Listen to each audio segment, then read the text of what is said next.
অধ্যক্ষ মহোদয়, অসমৰ মাননীয় মুখ্যমন্ত্ৰী ডাঙৰীয়াই 1 লাখ আমি নিযুক্তি প্ৰদান কৰিছিলোঁ বুলি পেলাই এটা ঘোষণা কৰিছিল আৰু সেই মৰ্মে বাজেটত আমি আনিছিলোঁ যে 1 লাখ চৰকাৰী চাকৰি দিয়া হ'ব।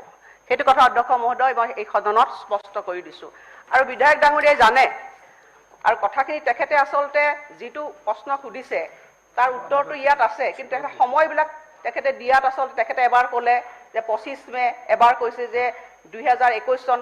মই স্পষ্টভাৱে অধ্যক্ষ মহোদয় এই সদনত ক'ব বিচাৰিছোঁ যে আমি প্ৰথম পৰ্যায়ত আমি এতিয়ালৈকে আমি প্ৰায় 41,000ৰ বেছি আমি নিযুক্তি সম্পন্ন কৰিছোঁ।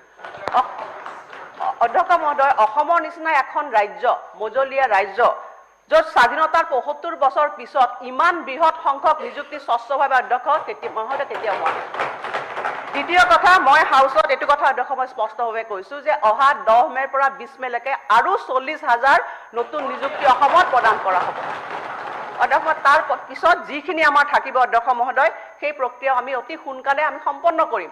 অধ্যক্ষ মহোদয়, এইখন সদনতে মাননীয় মুখ্যমন্ত্ৰী ডাঙৰীয়াই কৈছিল, কাৰণ এই নিযুক্তি প্ৰক্ৰিয়াটো আমাৰ কাৰণে এটা প্ৰত্যাহ্বান আৰু লগতে স্বচ্ছৰ নিকা হ'ব লাগে। অধ্যক্ষ মহোদয়, কোভিডৰ সময়ত আপোনালোকে দেখিছিল যে কোভিড মহামাৰী হোৱাৰ পিছত এই নিযুক্তি প্ৰকল্পটো আমি প্ৰক্ৰিয়াটো কৰিবৰ কাৰণে আমাৰ কিছু অসুবিধা আহিছিল।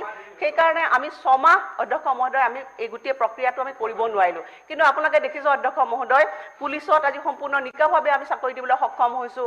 আজি বেটেলিয়নবিলাক সম্পূৰ্ণ নিকাভাৱে হৈছে অধ্যক্ষ মহোদয়, হেল্থত আজি নিকাভাৱে হৈছে, শিক্ষা বিভাগতে নিকাভাৱে হৈছে। সেইটো অধ্যক্ষ মহোদয় সকলোকে ডাঙৰ কথা যে এই নিযুক্তি স্বচ্ছ হৈছে নাই, এই প্ৰক্ৰিয়া স্বচ্ছ হৈছে নাই, এইটোৱে সকলোকে ডাঙৰ কথা। গতিকে হাউচত এইখিনি কথাই মই কৈছোঁ অধ্যক্ষ মহোদয়, আমি যি প্ৰতিশ্ৰুতি দিছিলোঁ সেই প্ৰতিশ্ৰুতি আকৌ আখৰে আখৰে পালন কৰা হ'ব, এইখিনি কথাকে মই আপোনাক কৈছোঁ।